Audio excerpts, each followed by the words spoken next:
Good morning, everyone. Thank you for, I should say hello because I don't know where we're tuning in from. Hello, hello. It's morning for me. Thank you so much for tuning in and thank you for your patience with our delay. My name is LaChish Rigg, CEO of LJR Training and Coaching. Um, so grateful to have you tuning in today. We're going to listen to a brief little intro video and then get back to you with our next episode of Black Mental Health Matters. See you real soon.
All right, welcome back. Welcome back. Hopefully, you were able to hear me when I first started out.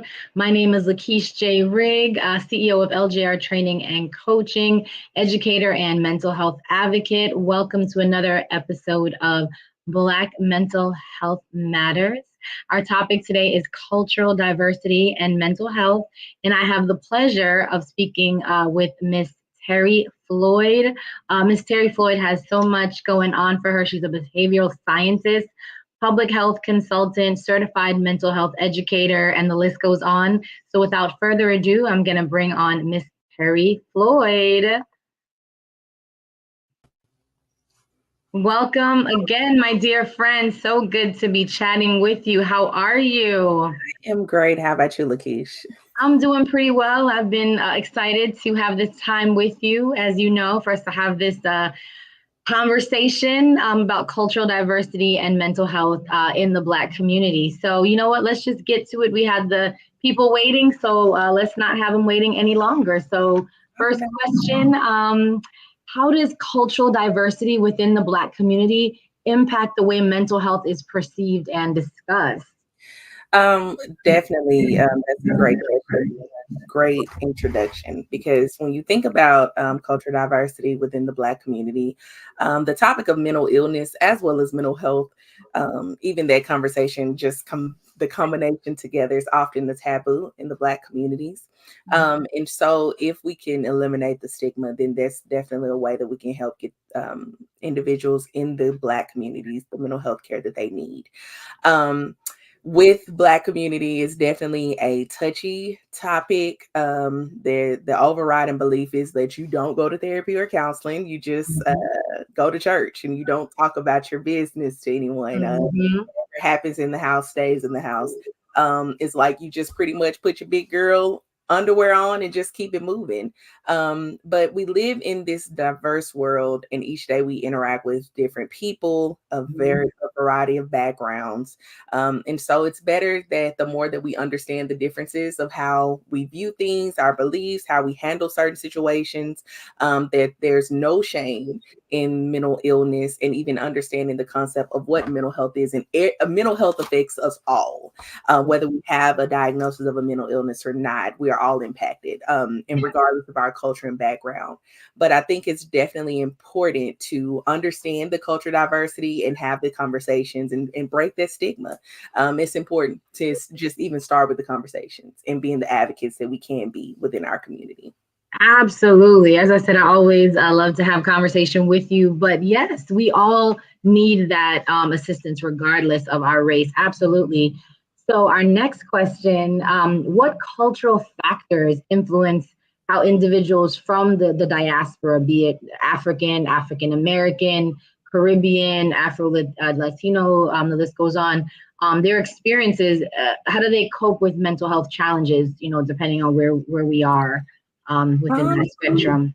Yes. So with that, looking at the culture that it bears on whether people are even seek help in the first place. Again, like we said in the previous question, it kind of goes with that stigma of like, you don't go to therapy, you don't go to counseling, you just kind of focus on it within your family or within your household. And so, but even having that understanding of knowing that the differences within the culture, how everyone seek help in the first place, like whether it's going to church or whatever kind of traditions that they have, their upbringing, and we'll kind of touch into like those different type of practices a little bit later, but just how they cope, how they have the social support if family is important to them, or if they have like a community, just understanding and knowing the stigma that's attached to that mental illness or stigma that is attached to that conversation is definitely important. Those cultural factors definitely influence the diaspora, but then it's important to be aware and have that awareness of these individuals that you're working with, and knowing that they have different cultural backgrounds and how cultural definitely influences the meanings of how they impart upon understanding about mental illness or mental health in that aspect. So Yeah, absolutely. I mean, being someone who was born in another country and then raised in another country, there are different cultural factors, but I find that in my observations, regardless of where we're coming from, within the diaspora, sadly the stigma is there. Like you are essentially saying, where we're not talking to anybody. It's like, girl, just sit down, pray about it. That's nice too. yeah. We can certainly, as you're mentioning, like get the help that we need, and sort of break that stigma. So thank you so much. In what ways can cultural competency and cultural sensitivity be integrated into mental health care for Black individuals?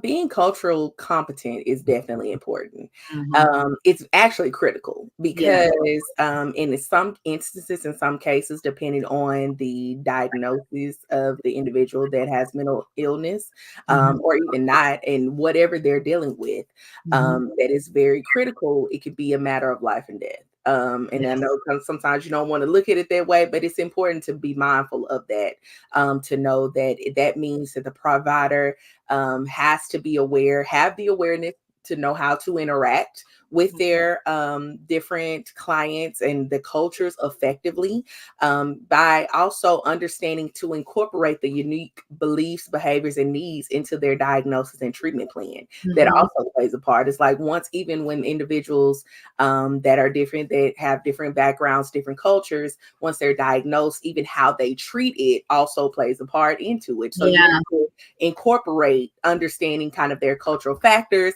and knowing that even with the diagnosis that you provide and the treatment plan, to make Mhm. sure that the treatments that you're offering or Yeah. you're trying to provide to them is something that they believe in or they're willing to incorporate into their daily routine, as well as being Mhm. influenced, the best way to treat them. Also, it means to take in consideration about our own implicit bias, Yeah. to make sure that we are making sure that our mental health is intact. We have the awareness of ourselves, and then have the awareness to be open to non-judgmentally be able to work with different cultural backgrounds. The cultural competency training is definitely important. I think that it's a great thing that should be included in CEUs every year. Yes. Have to have CEUs depending on what type of licensure or field that you're in. You have to make sure that you're staying up to date. You continue to have the continual education, but to be intentional to make sure that you include cultural competency, because things are forever changing, as well as ask questions.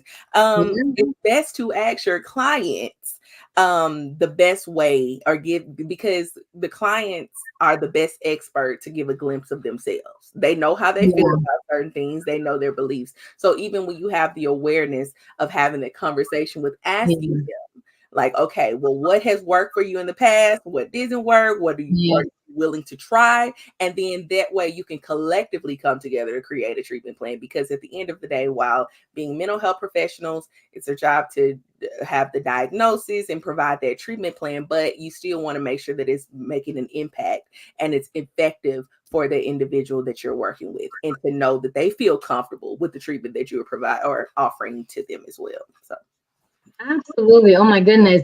As I believe I've said before, I hope you have your pen, pencil, paper, something out, your iPad or any other type of device or something to write on and take notes on these nuggets of wisdom that Ms. Terri Floyd continues to share and drop for us. So yeah, I'm hearing that that cultural competency and sensitivity is important to continue to learn and be aware of for our clients, those of us who are mental health professionals. But in addition to sort of having that constant education, but just really talking to the client and not ever assuming that we know what somebody needs without asking them, and just having that be a collaborative effort. So I love that. Thank you for sharing that. So here we go. Next question. How does the historical context of racism and discrimination affect the mental health of Black individuals, and what strategies can be employed to address those longstanding issues? And I'm glad this question was a kind of the follow-up question from what we just stated. And what I closed with on the previous question was to make sure that you ask your client. It's definitely important that when you're working, and when we look at the historical context, the issue was the not knowing, not asking, maybe not even caring to learn about the person's culture, their history, beliefs, and intergenerational traumas.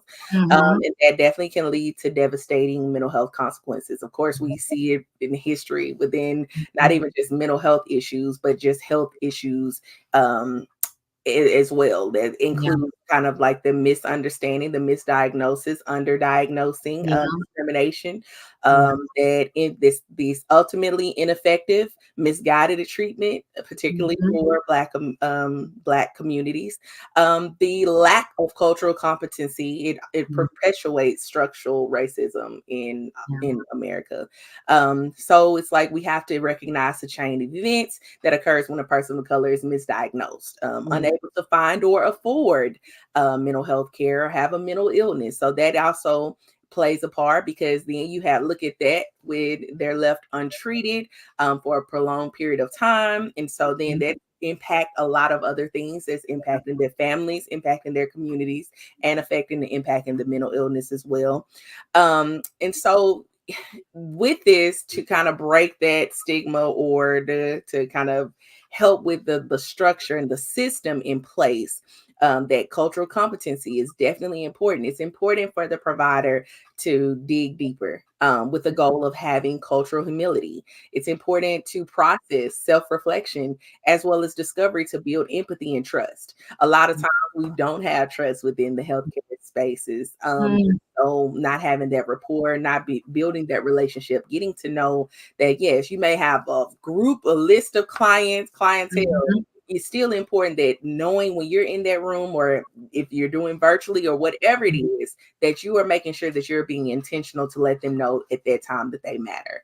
And that's the only way that we can continue to break down this stigma, break down these walls and barriers, to make sure that we're being intentional, staying up to date with trainings, being in the know, being aware, and having that awareness of, like, again, the biases, the implicit biases that take place, and know that maybe what you learned education wise while we're educated, we need to know, we need to stay up to date.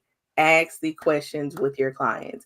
Be important learning them, because they can tell you more about their and their background and their upbringing more than anyone. And so they're the experts in that area of their lives to kind of share and provide the insight of how we can best help them and get them the help that they need.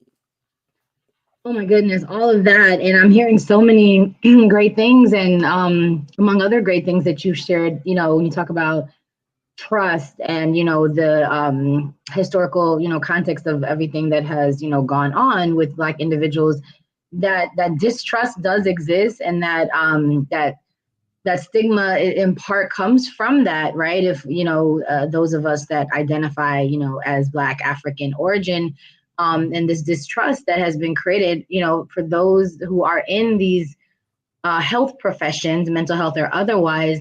You're saying such great things about really taking the time to get to know your client and help building up that relationship to kind of combat some of that, distrust that has lingered for so long historically, right? And that cultural competency is, and that humility to be able to, just sit there with the client and let them help you to understand them.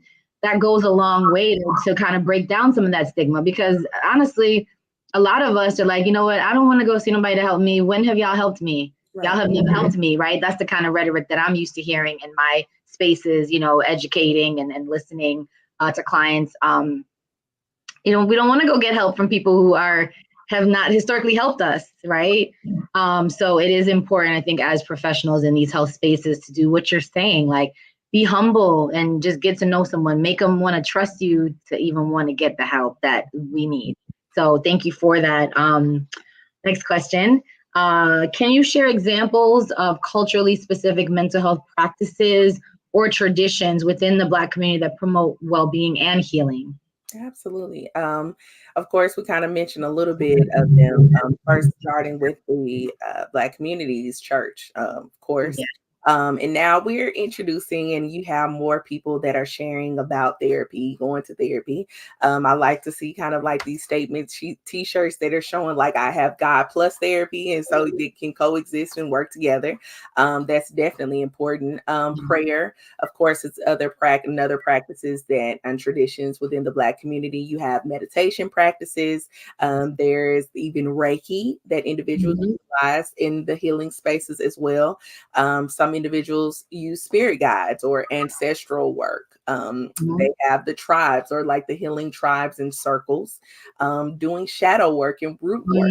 So even with those, of course, it may not be maybe your preference, but there are so many different practices that individuals are utilizing within the Black community that they're now being more open to share. And whatever works for you works for you. Okay, I'm not here to tell you what's right or wrong. It's your preference. It's what you feel comfortable with, and if that's the practices that you want to utilize and you see benefit for it, I say go for it, because we are in the space to promote well-being and healing. Whatever that is and what that looks like for you is important for you, because if it works for you, you're going to be willing to try it more and more. If it doesn't work, then we're going to put it to the side and still neglect ourselves. But when we find something that actually works, and utilize it and apply it. So yeah, no, absolutely. That's something that I'm always mentioning about, there's different ways, different coping strategies.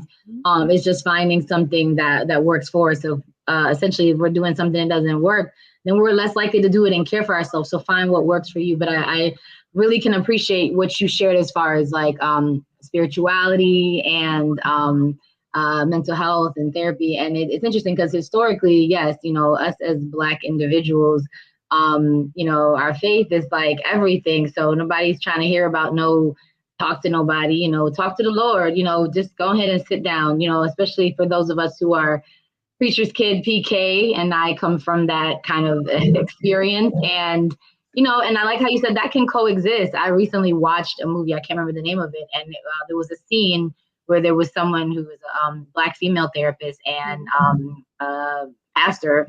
And she was like, I didn't mean to come and, take over your space, kind of implying that like the people either look to faith more so and not so much the talking and listening to you therapy type of stuff. So like they're in competition, but really no, they can work in tandem. So I love that you brought that up. So yeah, all right. So we're going to continue on. What role does stigma play in Black communities when it comes to seeking mental health support?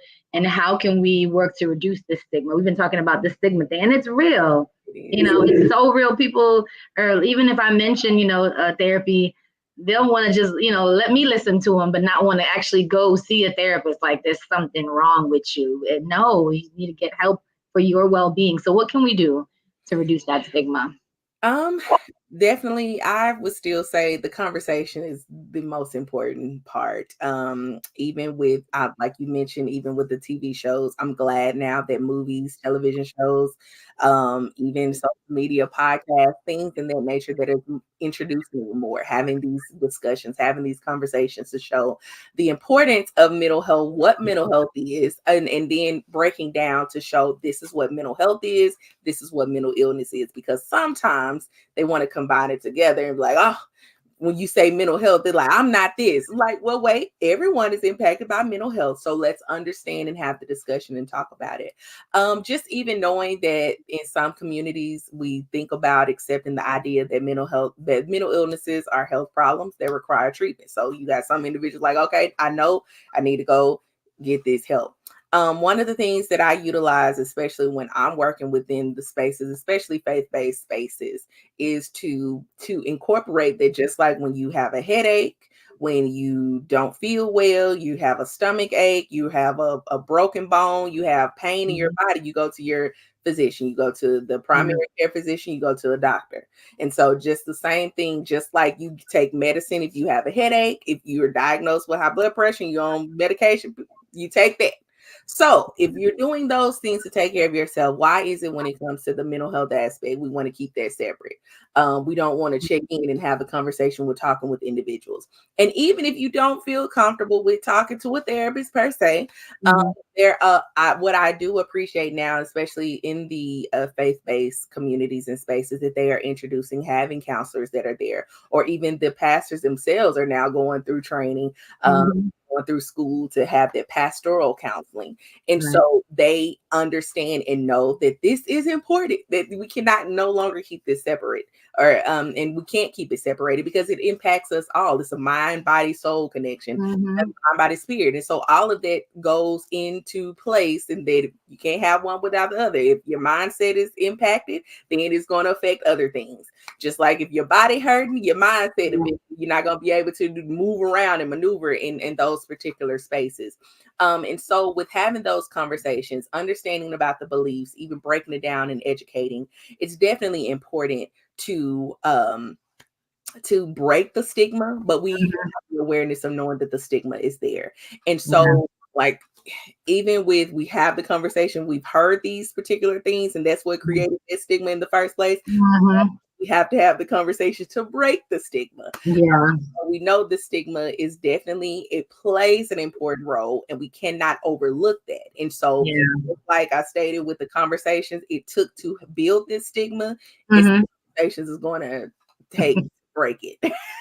I agree. And as I'm listening to you, this is kind of like a unscripted question. As I'm listening to you, I tend to have conversations with individuals who, it's like some of the types of things that conversations or interactions we have with people as Black individuals, we normalize certain things that we don't even realize, in my observations, don't even realize that that's something that, going to therapy might help you to work through. So for example, sometimes I have conversations with people, especially from certain cultures, where families have them, let's say, doing the most. And so they're not good at setting boundaries. So that's an example of something that can be worked through therapy, but it's just normalized. So it's like, oh, mommy need me to do this. And then after the fact, you complaining and then exhibiting anxiety. So it's like, from my observations, I'm curious to hear your opinion. From my observations, sometimes we have such a normalized behavior within the diaspora, certain cultures more than others, that we're not even equating it to, you know what, let me go to therapy. And so the stigma is there, like, oh, I don't go to therapy. Something's wrong with me. But in my mind, I'm like, if I'm talking to somebody, you clearly shared something with me that is kind of a issue that therapy could help you with, but you're not even seeing it like that. And you're thinking it's just crazy people. So I just want to know what your opinion is, because that's something I have that experience throughout my life. And I'm like, you talking down about therapy, but you could probably benefit with setting some boundaries so you're not stressed out and anxious and what have you. So what are your thoughts? I too agree with you. That definitely has been in my experiences within, especially just even within my family. With these particular conversations or seeing one person kind of doing everything and all on their own.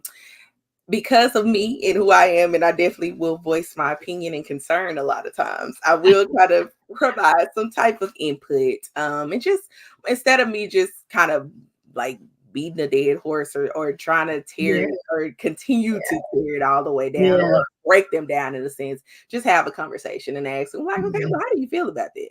And so then when they say that, it's like, okay, well, then I'll lay out some others. I'm like, well, have you considered this? Or what about that? Like, what would you do if you could do this? And so creating like this little kind of a mental health coaching space, even though they're not really aware of what's happening at that moment, but to help them come with kind of like a viewpoint instead of me just saying, this is what you should do. Help them guide them to kind of see like, I might should consider that. And so even with me talking with them, I also make sure that I'm also leading by example, because sometimes even in the spaces that we're in, whether we're mental health professionals, mental health advocates, or just in that lane, we too can get caught up with doing everything ourselves. Yes, give ourselves that same advice. Yeah. And so I'm learning to also practice healthy boundaries. And by talking about it and be like, I realized I was doing a little bit too much. And so I have to kind of delegate, ask other people to help me. And so when they see like, oh, you ask people because we know you think you know everything anyway, because that's what they'll tell me. So you are actually delegating and asking other people to help you. So if you can do that and you're the one that do a lot of things, I need to do that myself. So yes, all of that.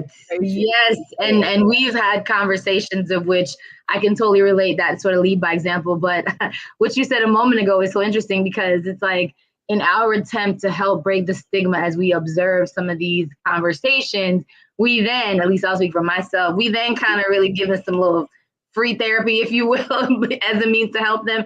So I have evolved to getting to that point, like you said, not telling them, because oh, you should go to therapy after they tell you something. That's not going to work. So like you did, like asking them, like, oh, you realize like what have you, whatever they're talking about. It's a helpful way to kind of educate and break down and give that safe space for them. But what I've learned to do for my own self-care is, kind of set boundaries with those conversations, and also know that I can't save people. So maybe I have a conversation that may or may not influence someone to seek some help on their own. And some people just gonna come back to you and ask you stuff, and it's like, well, I might not be able to have that conversation. For boundaries for ourselves. Like, so I just had to go there with you, Miss Terri Floyd.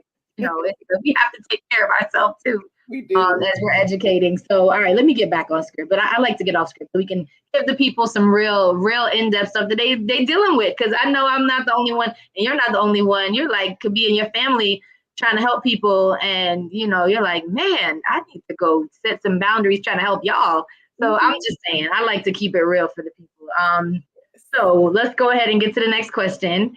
And I can't promise that I'm not going to go unscripted on any other one, because I just like our flow and I like for the people to hear some real stuff. So can you discuss the importance of representation in I like this one. We talked about this one, mental health professions, and what efforts are being made to diversify the mental health workforce to better serve Black communities. Better serve Black communities. That part, yes. It's very important. Mm. Because representation definitely it matters, Mhm. especially even in these spaces, the mental health spaces. Mhm. We need in the mental health professions, we need individuals that look like us. And it's really great that I definitely have been seeing the last few years, probably even before the pandemic, but even after the pandemic, it seems like that it's kind of continued to be on this constant where you now have more visibility, where you're seeing mental health professionals that look like us. And so Mhm. sharing even their stories, or even sharing how they became mental health professionals, or the reason why they became mental health professionals, because I also think that that's important to kind Yeah.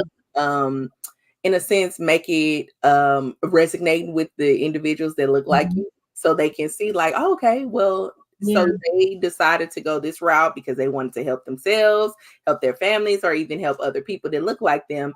And so it's definitely the efforts I feel like that they are on, they're doing pretty good. I mean, there's areas that we can still kind of work on, but that's just life. Yeah. Just my opinion anyway. But I do see the progress. One of the things that I do also see now is that they are asking, or you have the mental health professionals that are in the space that are encouraging Black male therapists, because that Yeah. is something else. While it's great that we all can collectively work together, again, representation matters. So it's Yeah. like if they, depending on the situation, if these Black males or these individuals, the Black communities had issues when it came to their mom or women that were in their Yep. family, they're not really going to want to go to a Black woman therapist. And so when Right. you have male therapists that's in that space, they are more comfortable with sharing what they're dealing. Yeah. Because while on the scale or scheme that we may have the similarities of discrimination and things that we Yeah. may experience, then you have that gender bias and things that Yeah. that we don't have that experience in. And so having that representation is definitely important, because you want to create that space where it's safe for everyone to discuss what they're feeling and what they're dealing with. And it's great that I'm seeing now even celebrities and individuals that are talking Mhm. about mental health and the representation, and even Yeah. including individuals that look like us that Yeah. are on their platforms to share this information, because it's important. That's Mhm. diversifying, and then letting it be known that yes, cultural competency, cultural sensitivity, cultural training is important for everyone. Even Yeah. if we look like each other, we still, Yes. that have those cultural differences, and the cultural backgrounds and beliefs are definitely important. And so it's very important. Yeah. Yeah. No, it is. All of what you're saying, I'm just like just hanging on every word. Like that is so true. And just every part of it, like even you talk about, Black males, because they, as you're alluding to, like they need to feel represented, that they can, not just go to a Black female who maybe they take issue with, they're feeling like they're being told things, but to be able to have, a Black male who has normalized, therapy, a Black male therapist who's normalized therapy as a way to help them so they can feel good, and self-care, like all the things that women need, men need too, but it's just different ways that someone of that same gender can maybe help them to process and work through. So I love that you said that. And then, the representation, yes, absolutely more Black male or female therapists now in these spaces, mental health practitioners, if you will, in these spaces that once was not the case. So individuals, Black individuals may feel a little bit more of that trust, that relatability, to be able to see someone that, looks like them, someone that they may not have to explain certain things to, because they're like, okay, I'm a Black female, I see a Black female therapist, she's going to get it. She's going to get certain things of this lived experience as a Black individual, specifically as a Black female, and the same with the Black male therapist to a Black male. So that's, very true, of sort of like the benefit of this diversity. And then we talk about cultural competency. Everybody needs it, whether you're, a Black therapist or a non-Black therapist. That cultural competency is important, so just to be able to help individuals who historically is not trying to come see anybody, so all of what you're saying, I love it. More representation, it's very important. I mean, it can't be. can't be overstated. So absolutely. All right. So how can we encourage open and honest conversations about mental health within families, schools, and communities to better support Black youth? Have the conversation. Have a conversation. Stop being so taboo about it and so, reluctant. Absolutely. So please delve into that. You and I already know, but please tell the people why is this. Talk to your kids, people. Come on now. Talk to your kids. Important. One of my many jobs is also being a parent educator. So I work with parents and I highlight the importance, just kind of the importance of modeling the behavior. So even having the conversations, I know as parents, we want to feel like that we're the superhero. We want our children to look up to us and think like, oh, they know everything. I'm gonna go to them for everything. Right. But even in those spaces where while we're the parents and it's our role and job to help our young adults to one day become adults, to learn independence, we also want to show them the healthy ways of how we process our emotions and how we take care of our mental health and how we practice self-care. And so the only way that we can actually teach them that is by showing them that, because a lot of times we can say, I'm gonna tell you, do as I say and not as I do. Most of the time they're gonna do what we do. So if we're going to overwork ourselves, if we're not going to focus on our mental health, then guess what? We just pass that down to our children. Yeah. The same thing when it comes to the schools. A lot of times, and it's interesting, on this week, I ended up having to participate in a trauma-informed care training that was specific for schools. And so having that focus of trauma-informed, instead of when we look at schools, sometimes they kind of focus more so on behavior, of course, the standardized testing and types of things and spaces, but we don't really actually focus on the actual child and what happened to the child. So when we have the approach of looking at the trauma-informed care, there's schools, even in churches, as well as communities, like after-school programs as well, by not just looking at the surface level when it comes to a behavior and realize that sometimes that is something else underneath it. And it's related to trauma. It could be things that they're dealing with at home. It's a mental health issue, even some mental health illnesses as well. But when we don't say, well, why are you doing this? But instead of happening to you, asking them, giving them, allowing them to have their voice to express themselves, because a lot of times they don't even know how to express themselves, or even given the safe space to actually effectively and appropriately express themselves in a way as well. And so by encouraging these open and honest conversations, be willing to listen. Let our children and our youth have a voice to share what it is, and not just look at it as, oh, you talking back to me. I'm a you're supposed to listen. Exactly. We understand that the respect it should be given, but also we also have to give the respect to them as well. I remember in elementary, it was the golden rule: if you expect respect, be the first one to show it. Others, how you will want them to treat you. So there, we encourage children that we show respect to children, but we also need to know that as adults, we too have to show respect to our younger generations, because eventually they will grow up and become adults. It's important to have those conversations. It's important to be educated in trauma-informed care. Even with the training that I participated in on yesterday, it was interesting to know, even in my area, that a lot of the schools in my area are not being trained in trauma-informed care, which is quite interesting. But I'm going to get off my soapbox on that. I hear you, though. I get it. I get on mine too sometimes. I might just get on in a second, but I'm listening to you. It's important that we be trauma informed, because this can no longer be an individual type of thing. This working is a collaborative effort. We've been doing the individualized type of work, and it's still kind of that barrier. There's still these gaps. There's still not a community effort, and it takes a community. It truly takes a village. And now we need to understand what that village looks like, and that we all should be on one accord, and to make sure that we are doing our best to help our youth. They're the next generation in the future. So it starts with them. Absolutely. We need to build them up.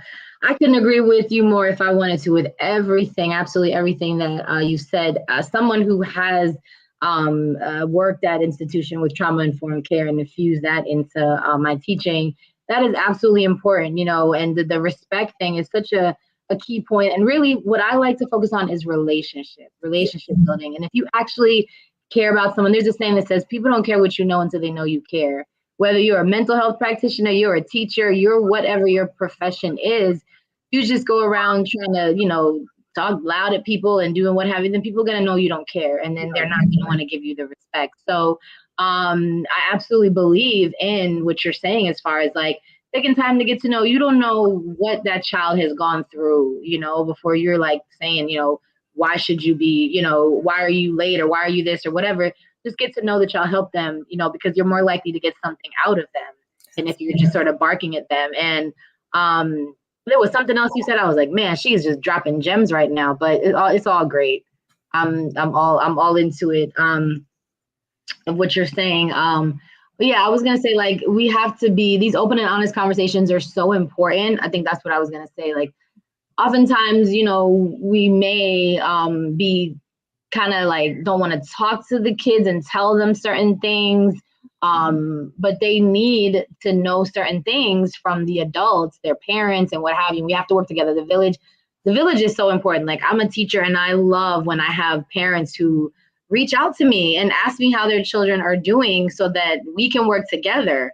So it is absolutely a village situation where we need to do that. So, well, let me go ahead and go on, because this is just great. You're giving some people take out your paper, pencil, pen, something, voice record, whatever you got to do. These are gems being dropped by Miss Terri Floyd today. You need to hear it. Okay. So, next question. How can here we go. Faith and spirituality play a role in mental health support and healing within the Black community? And what should individuals and communities consider in this regard? We kind of touched on it. So, we just want to add a little bit more, because we know historically faith and spirituality, in the church, that's where it's at for a lot of Black individuals. So how can they support faith and spirituality support hand in hand with mental health?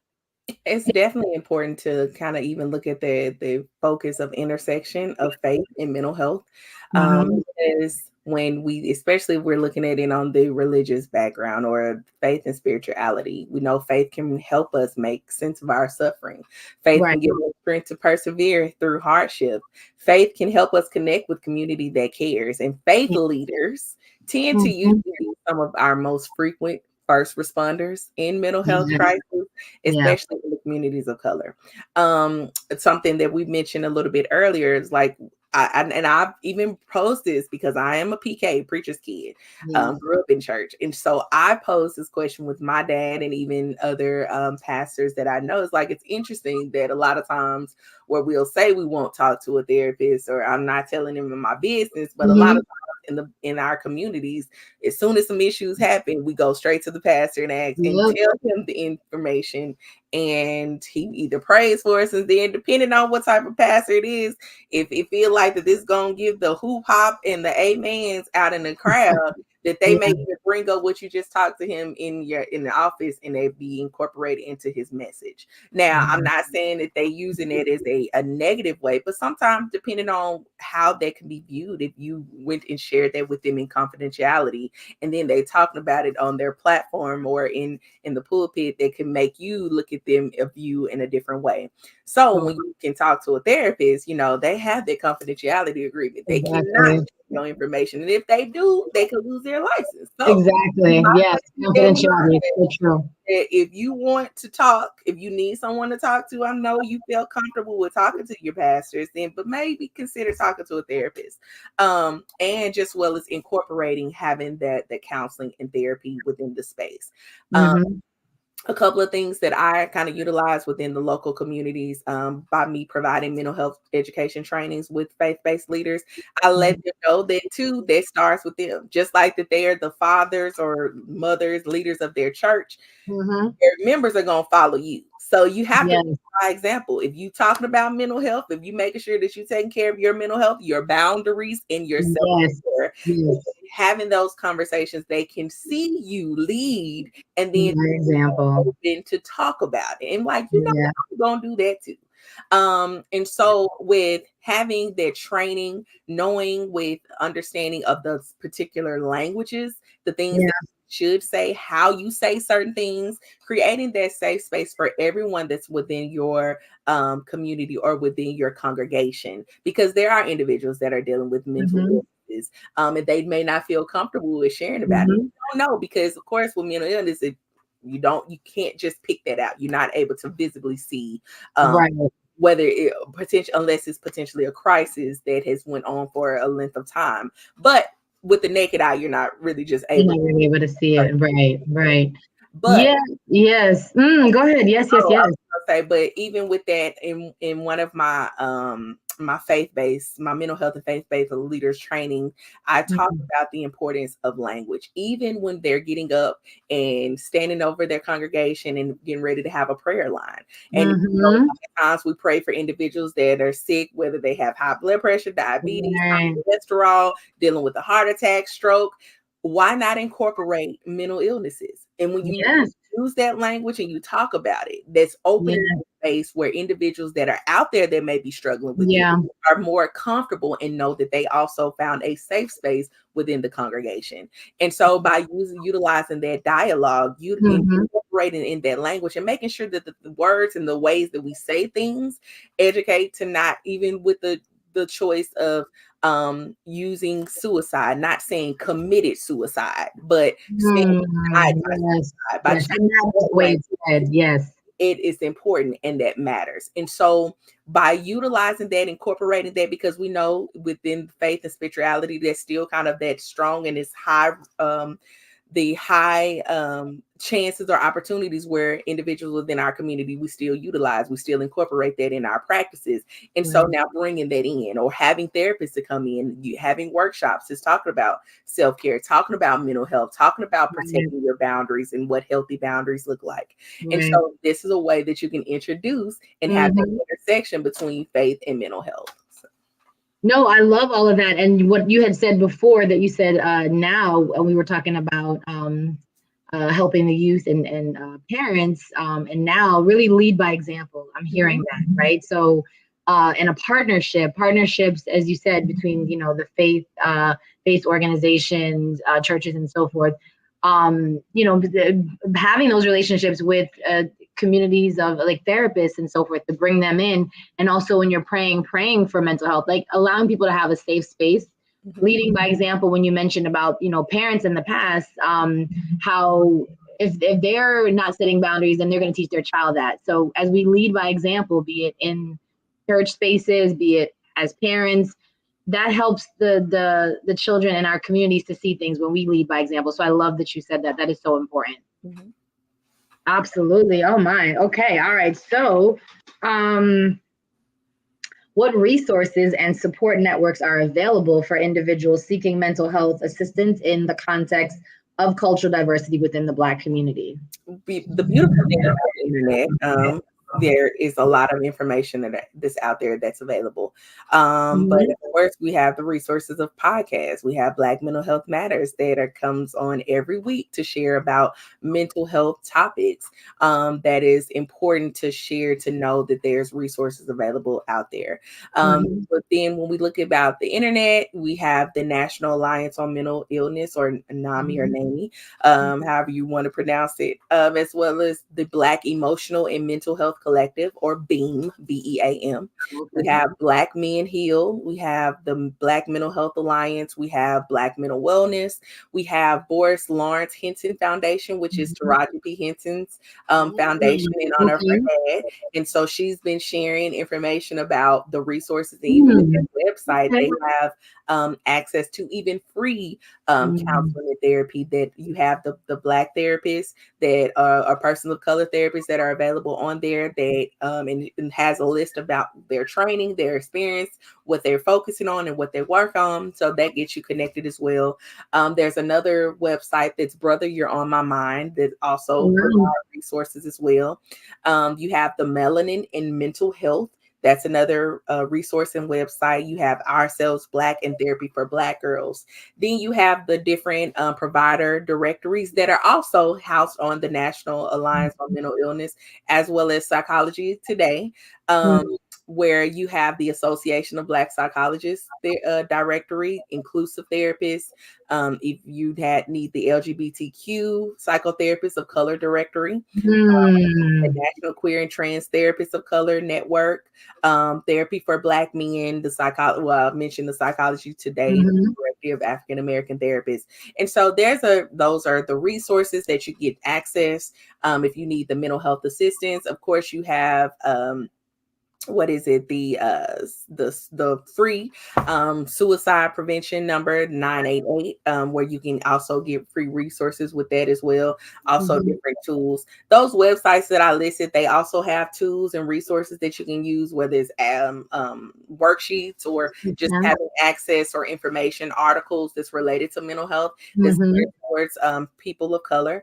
And then, just like I said, you have self-help books, you have various podcasts, you even have therapists that are on YouTube that are now even talking about different topics, or they even post a thought that if you have a question, send it into them and they make videos to talk about it. And so there's different resources, whether depending on if you have insurance and money to get a therapist. If not, you can get the coaching and assistance even for free with the free resources that are available now there. So wow. I mean, I hope people were listening and writing stuff down, because there is such a plethora of resources out to be able to help us. And it's great, right? Because we can all benefit from help and support and assistance. Especially our communities, as we've been talking about, we need to make sure that we get the help that we need to make our lives better. I love it. So, okay, here we go. In what ways can art, music, and culture be utilized to promote mental health awareness and resilience in Black communities? And you kind of touched on a few things. We talk about podcasts and things of that nature, but definitely want to hear what you have to share as far as, like, the influences of how those things can help us. Well, definitely art, music, culture definitely can provide a great influence on our young people within our community as well. And so there's music, there's art, there's community art based or community based art initiatives that have that play a crucial role in mental health awareness. I know even in my state or in my city right now today, they have a mental health summit that focuses on trauma through art. And so there's the incorporation, and it's for persons of color, individuals with Black communities, where they're incorporating and showing how art, how music plays a part and can help with the mental health awareness. Like I said, even when it comes to podcasts, you have the Breakfast Club, they kind of the culture, or a podcast for the culture. And so they have individuals, they have therapists that are on there, they have even artists that in music, they are interviewing a lot of individuals that when they talk about certain things and they're sharing about their experiences, they're sharing it in their music. That is also creating the mental health awareness. Other things in regards to looking at the culture of having the discussion when it comes to art and in music. Even there is another initiative that I'm aware of, the Confess Project. And so that is the barbershop initiative. That's initially how it started. So they initially started here in Arkansas, and now it's the Confess Project of America. And so they're going across the world, and they're educating barbers in the training of mental health first aid, because in the culture, our culture, going to the beauty shop, the barber shop, that's another way that we share. Absolutely. Conversations are had. Exactly. Yes. Our stylists are our social workers, our therapists, our counselors. And so by breaking down that wall and barrier and having them educated, they know to pick up and recognize some signs and things that are maybe a little bit different. And so different, they're like, hey, what about this resource? And so now we're allowing them to be the gatekeepers that be a therapist, licensed and trained, have the awareness to see that something is different with their clients that are coming in, and so get them connected to the proper and appropriate resources to actually help them.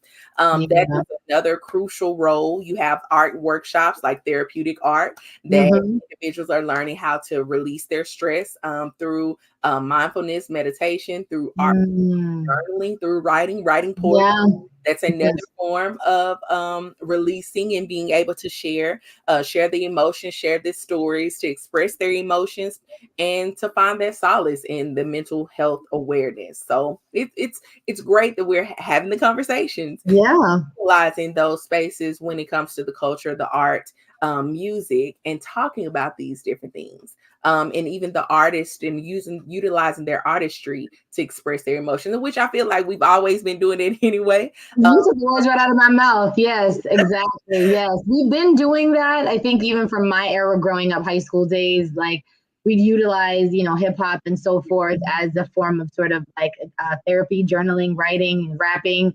But I think now it's just being given a name to it that it can be helpful for. But so I love that. Absolutely everything that you're saying. And we're so creative as a people that just tapping into these different creative outlets and saying how they can be therapeutic is great that we're kind of just mentioning that and putting that out there like that, those influences. It's awesome.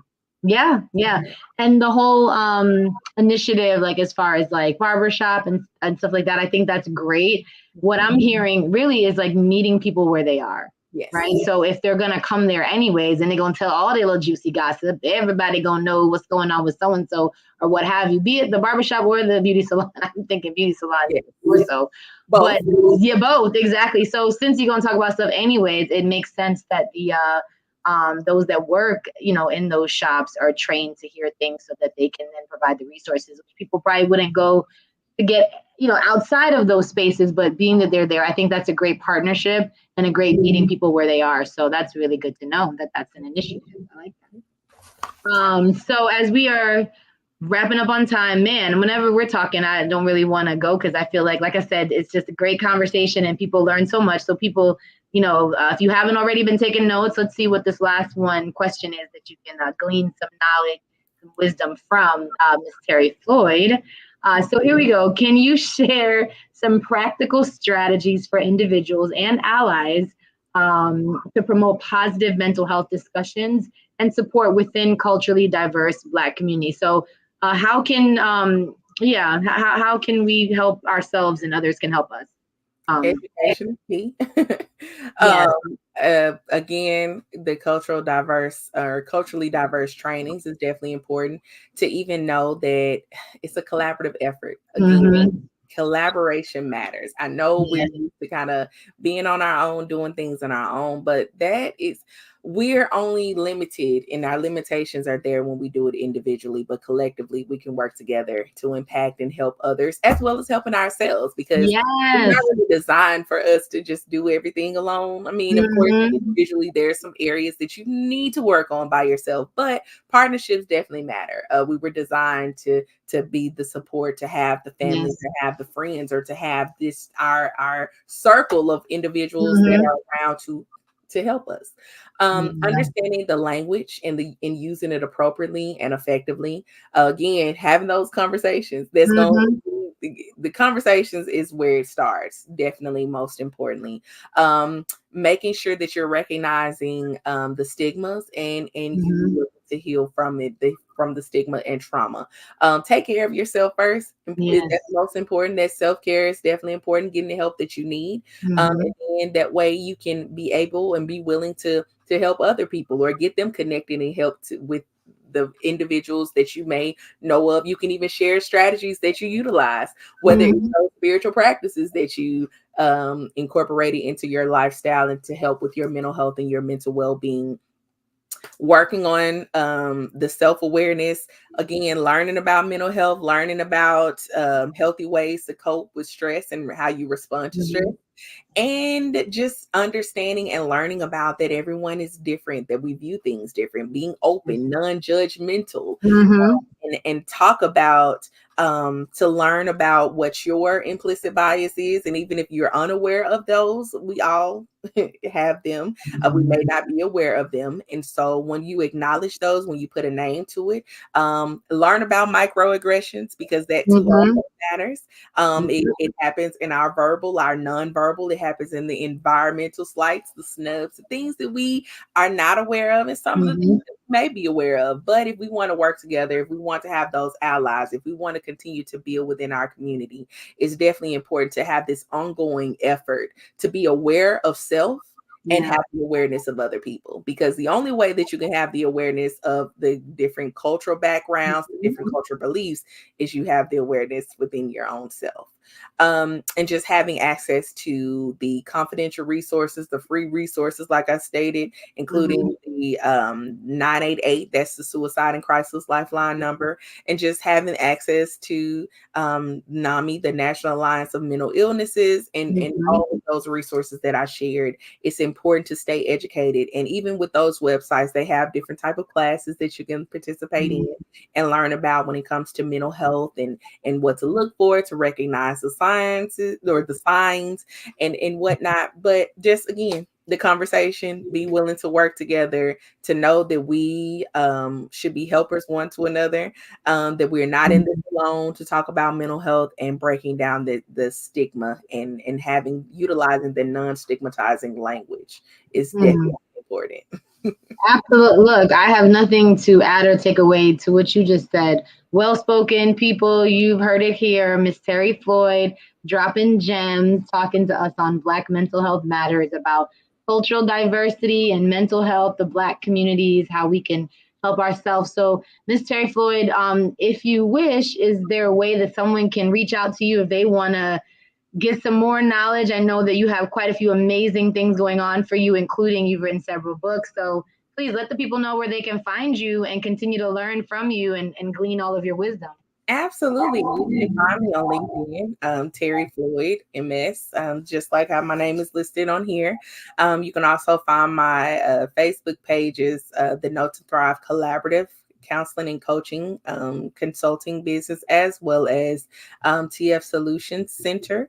That those both are on Facebook as well as on Instagram. And then on Amazon, you can just look up my name, type in Terri Floyd MS, and I have several self-help journals as well as books that I have published and written that are available. And I look forward to chatting with you all, and you can comment on this link as well as find me on LinkedIn. I'll be happy to assist, help you, and get you connected to the appropriate and effective resources. Wonderful. Well, there you have it, everyone. Miss Terri Floyd, behavioral scientist, among other wonderful things. So do yourself a favor and connect with her so you can continue to learn all the things that she has been sharing. We thank you for viewing. This has been another episode of Black Mental Health Matters. Be well, take care of yourself and others. And that is all. So we will see you next time. Bye. Bye.